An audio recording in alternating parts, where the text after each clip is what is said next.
Let's prepare the nutrients. Hindi ko na siya pinuno. Diba, every 1 liter ng tubig ay 2.5 ml. Magkokonti lang ako. Una ko'y part A. Haluin. Mix well. Tapos part B. Add 500 ml of plain water. Then it's ready. So, nakalagay yung mga seedlings no, sa grow lights. Tinurn off lang natin. Close up. Wala namang pinagkaiba yung growth nila. Kahit yung direct sowing, tsaka yung pinaputok natin. Ayan, pansin nyo medyo dry na yung foam, kaya lalagyan na natin sila ulit. Mas gusto natin to na bottom water, kaya lang nilagay kasi natin dito. So, ipit lang natin dito. Ay, medyo basa pa pala siya.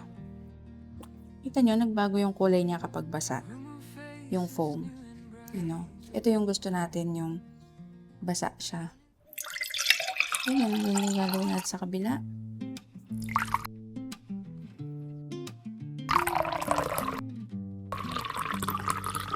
Eight days pa kasi bago siya matransplant.